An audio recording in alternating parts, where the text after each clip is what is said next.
구약성경 1322쪽에 있습니다. 혹시 화면에서 11절까지만 나오더라도 14절까지 읽도록 하겠습니다. 교독합니다. 여호와 나의 하나님이 이르시되 너는 잡혀 죽을 양떼를 먹이라. 사들인 자들은 그들을 잡아도 죄가 없다 하고 판 자들은 말하기를 내가 부요하게 되었은즉 여호와께 찬송하리라 하고 그들의 목자들은 그들을 불쌍히 여기지 아니하는도다. 여호와가 말하노라 내가 다시는 이 땅 주민을 불쌍히 여기지 아니하고 그 사람들을 각각 그 이웃의 손과 임금의 손에 넘기리니 그들이 이 땅을 칠지라도 내가 그들의 손에서 건져내지 아니하리라 하시기로. 내가 잡혀 죽을 양떼를 먹이니 참으로 가련한 양들이라. 내가 막대기 둘을 취하여 하나는 은총이라 하며 하나는 연합이라 하고 양떼를 먹일세. 한 달 동안에 내가 그 세 목자를 제거하였으니 이는 내 마음에 그들을 싫어하였고 그들의 마음에도 나를 미워하였음이라. 내가 이르되 내가 너희를 먹이지 아니하리라. 죽은 자는 죽은 대로 망하는 자는 망하는 대로 나머지는 서로 살을 먹은 대로 두리라 하고. 이에 은총이라 하는 막대기를 취하여 꺾었으니 이는 모든 백성과 세운 언약을 폐하려 하였음이라. 당일에 곧 패함에 내 말을 지키던 가련한 양들은 이것이 여호와의 말씀이었던 줄 안지라. 내가 그들에게 이르되 너희가 좋게 여기거든 내 품삯을 내게 주고 그렇지 아니하거든 그만두라. 그들이 곧 은 30개를 달아서 내 품삯을 삼은지라. 여호와께서 내게 이르시되 그들이 나를 헤아린 바 그 싹을 토기장이에게 던지라 하시기로 내가 곧 그 은 30개를 여호와의 전에서 토기장이에게 던지고. 14절입니다. 내가 또 연합합니다 하는 둘째 막대기를 꺾었으니 이는 유다와 이스라엘 형제의 의리를 끊으려 함이었느니라. 아멘. 네, 주일 오후에는 저희가 이제 스가랴서를 계속 살펴보고 있습니다. 여러 가지 형편상 쭉 이어서 말씀을 살펴보고 있지는 못하는데 우리가 이미 말씀을 드렸듯이 스가랴서 전체의 배경은 이해하는 데는 크게 문제가 없을 거라 생각이 듭니다. 다시 한번 좀 말씀을 좀 전해드리면 스가랴서는 이스라엘 백성들이 이제 1차 포로 귀환을 한 이후에 그들이 지어야 할 성전을 다 건축하지 못하고 멈춰 있는 상태에서 하나님께 선지자를 통해서 하신 말씀입니다.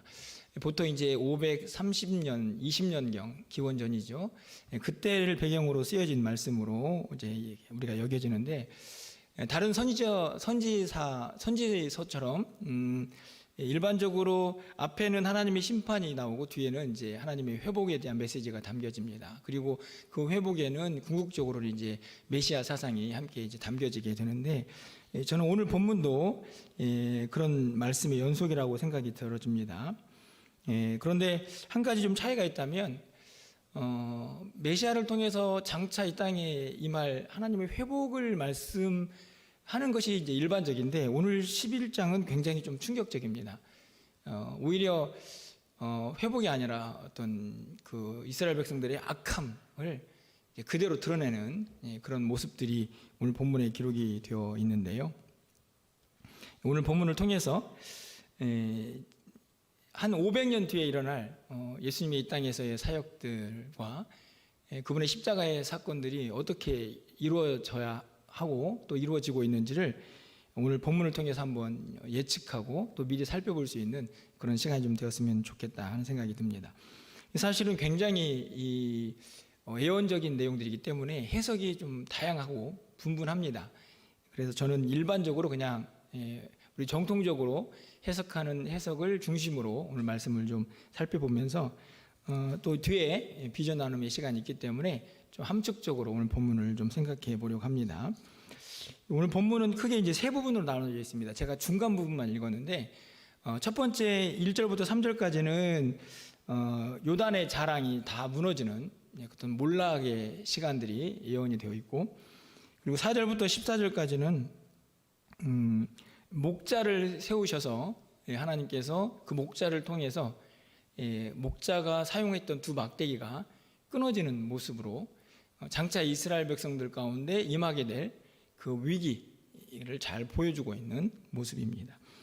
그리고 이제 그 이후에 나오는 15절부터 17절까지는 야훼 선지자에게 네가 한번 거짓 선지자가 어떤 모습인지 한번 가져봐라 이렇게 말씀을 하시면서 장차 이 말 거짓 선지자의 악함, 목자의 악함을 드러내면서 그들의 멸망까지도 예언을 하고 있는 내용이 이제 오늘 본문의 내용입니다.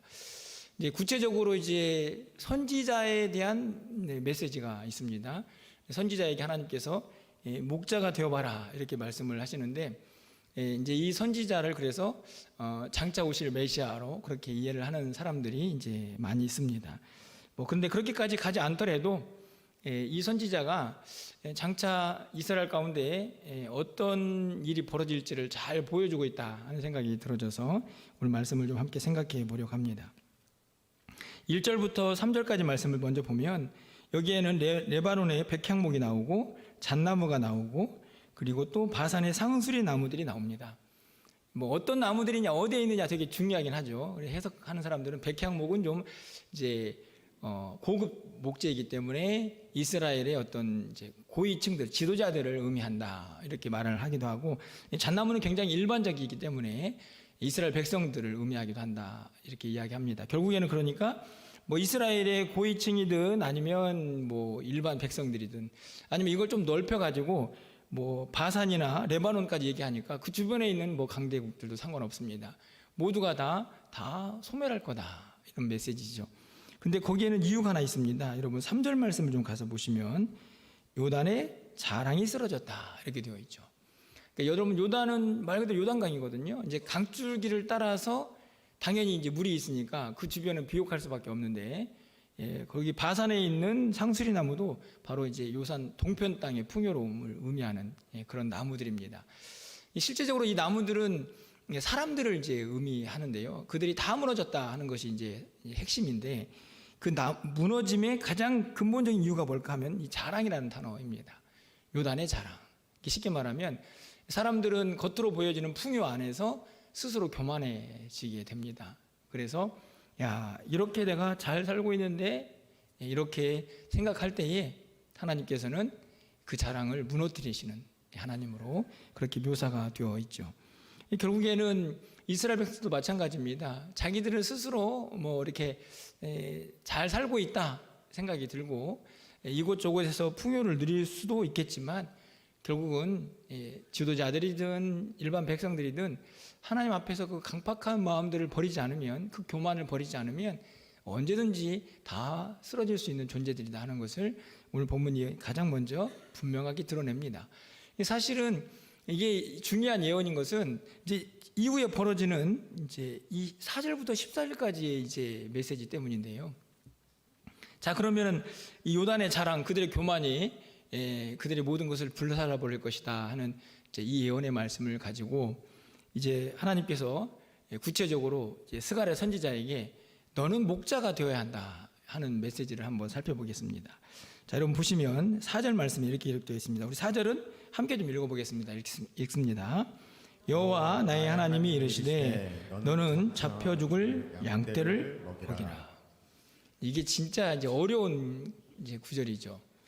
하나님께서 선지자에게 양떼를 먹이라 하는 말씀은 목자가 되라는 말씀인데요.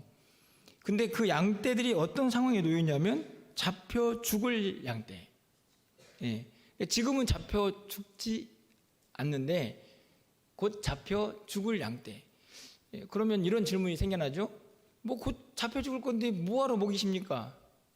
이런 생각이 드는 문장입니다. 자, 이게 이제 굉장히 거시적인 안목을 갖게 하는 건 뭐냐면, 이거는 단순히 지금 벌어지고 있는 상황이 아니라 장차 이스라엘 백성들이 이제 먼 이제 훗날의 이야기를 보면 이제 로마 제국에 의해서 이제 멸망을 당하지 않습니까? 예수님 당시의 상황이죠. 이제 그때 상황을 좀 보면 꼭 그렇습니다. 다 잡혀 죽을 양들인 거죠.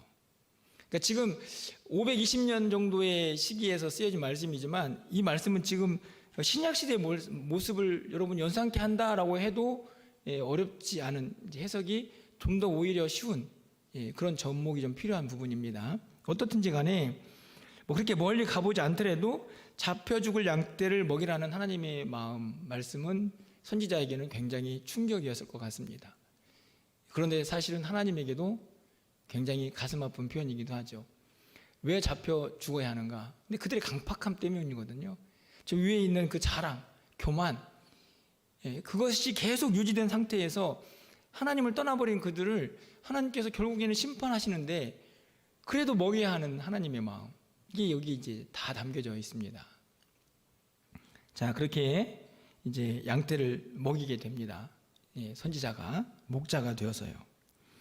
근데 문제는 뭐냐 하면 하나님께서 말씀을 하십니다. 왜 잡혀 죽을 양떼인지를 설명하는 내용이죠. 6절 말씀에 가서 보니까 내가 다시는 이 땅 주민을 불쌍히 여기지 아니하고 그 사람들을 각각 이웃의 손과 임금의 손에 넘기리니 그들이 이 땅을 칠지라도 내가 그들의 손에서 건져내지 아니하리라.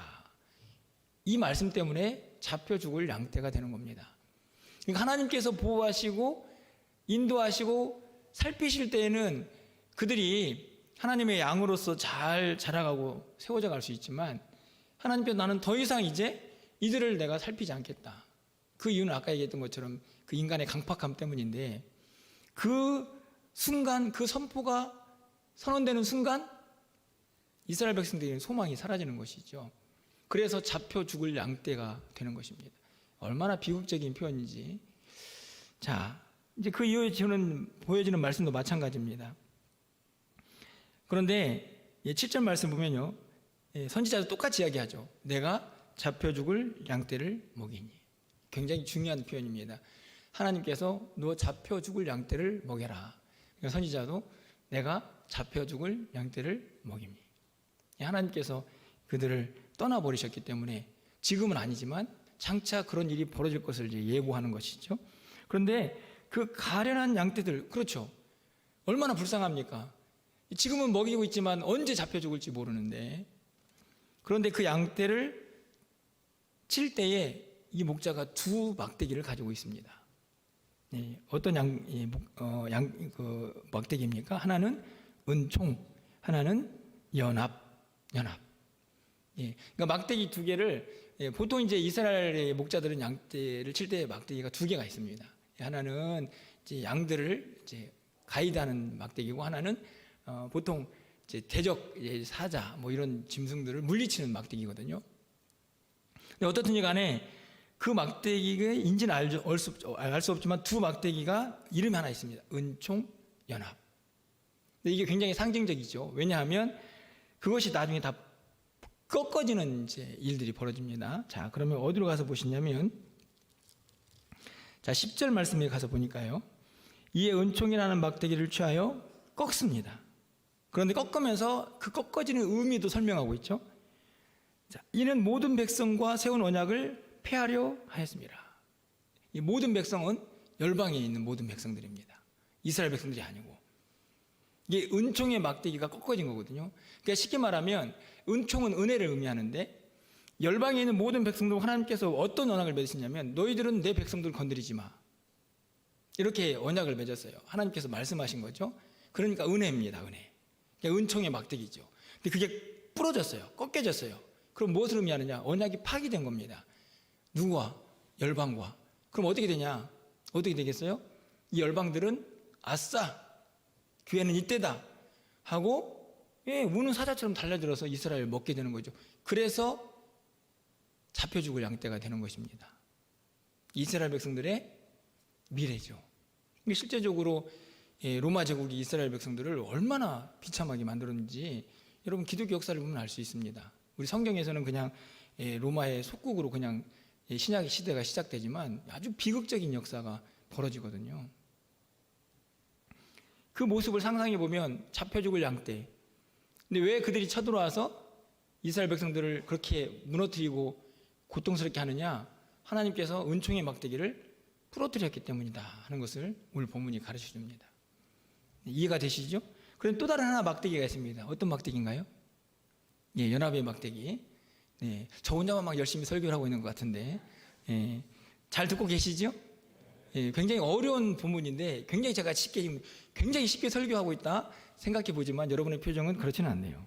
어떻든지 간에 일단 하나가 끊어졌어요. 꺾여졌어요. 은총의 막대기. 그 은총은 열방과 맺은 언약이 무너져서 이제 열방이 언제든지 이스라엘 백성들을 무너뜨릴 수 있다 하는 비극의 상징입니다. 그런데 또 다른 막대기가 하나 있었습니다. 연합의 막대기죠. 그것도 부러집니다. 그 14절에 있습니다.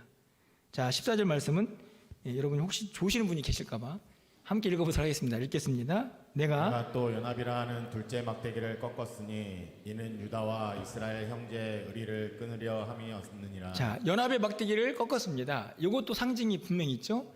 어떤 의미가 있느냐면 유다와 이스라엘의 형제의 의리가 끊어졌다.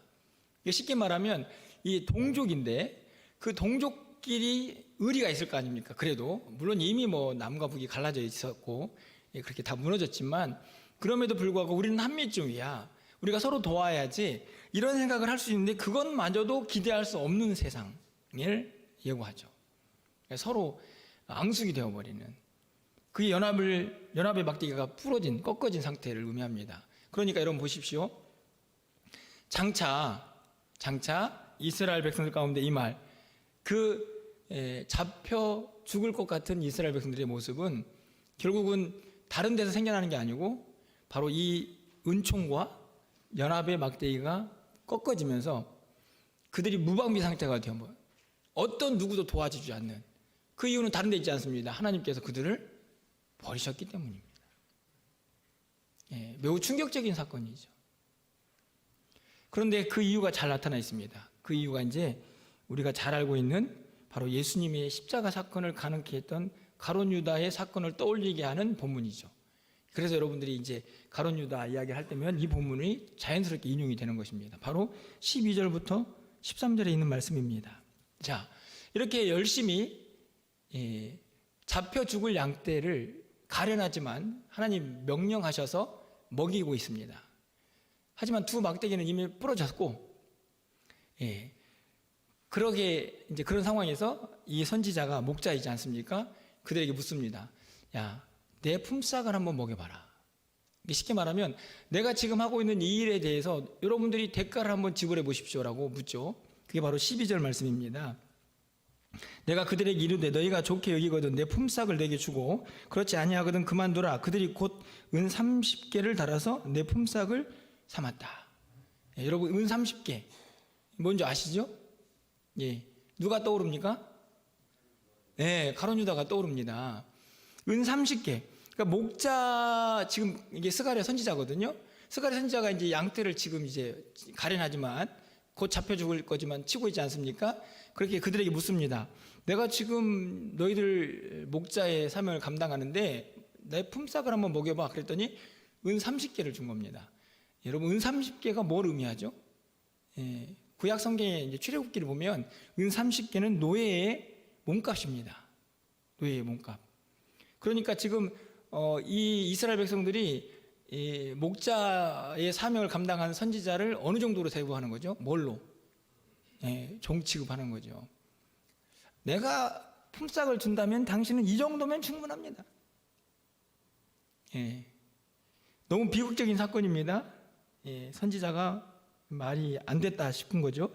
그래서 13절 말씀 보면 여호와께서 내게 이르시되 그들이 나를 헤아린 바 그 싹을 토기장이에게 던지라 하시기로 내가 곧 그 은 30개를 여호와의 전에 토기장이에게 던졌다. 이렇게 되어 있습니다. 은 30개는 아까 얘기했던 것처럼 너무너무 하찮은 가격이죠.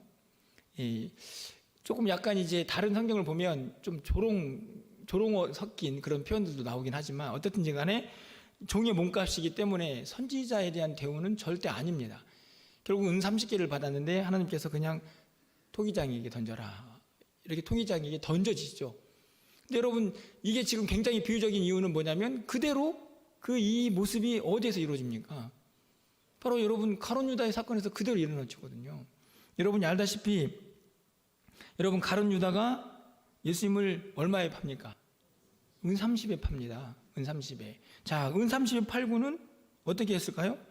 이 나중에 마음이 찔려가지고 죽죠. 죽으면서 은 30을 어떻게 하냐면 그것을 성전고에 던집니다. 성소에 던져요. 근데 그걸 이제 성소에 던져서 이제 제사장들이 봤겠죠? 어떻게 했어요? 그게 더러운 피값 아닙니까? 그래서 뭘 하냐면 그걸로 토기장이의 밭을 삽니다. 이게 이제 복음서에 나와 있는 마태복음 27장의 이야기거든요. 오늘 본문이 그대로 이어지는 거죠. 예. 지금 목자의 값을 먹여봐라 했더니 은 30. 너무 하찮으니까 토기장에 이게 던져지는데 그 모습이 바로 가룟 유다의 사건에서 그대로 나타납니다. 그러니까 지금 오늘 이 비유가 무엇을 의미하냐면 장차 이스라엘 백성들의 모습인 것이죠. 예. 여러분들 생각해 보십시오. 예수님께서 십자가에 달려 돌아가실 때 왜 예수님께서 십자가에 달려 돌아가셨습니까? 물론 그 일을 주도한 사람들은 당연히 종교 지도자들입니다. 하지만 그 종교 지도자들만 부패했느냐? 그렇지 않죠. 예수님이 십자가에 못 박으러 한 사람들은 누구냐면 일반 백성들입니다. 오늘 본문에 나와 있는 1절에서 3절까지 말씀을 보면 백향목, 잣나무 할 것 없이 다 예수님을 멸하는 데 동조하죠. 예. 잡혀 죽을 양떼를 그렇게 먹였더니 결국에는 다 메시아를 십자가에 못 박는 일에 그들이 열을 내는 모습들로 성경이 기록하고 있는데 지금 오늘 이 11장은 대부분의 학자들은 다 바로 그 신약시대 예수님의 십자가 사건을 그대로 드러내고 있는 모습이다 이렇게 이야기를 합니다. 무엇 때문입니까? 그 백성들은 왜 그렇게 강박하고 마음이 둔해져 버린 것일까요? 예. 저는 이 말씀을 보면서 결국은 이 말씀대로 다 모든 것이 이루어집니다.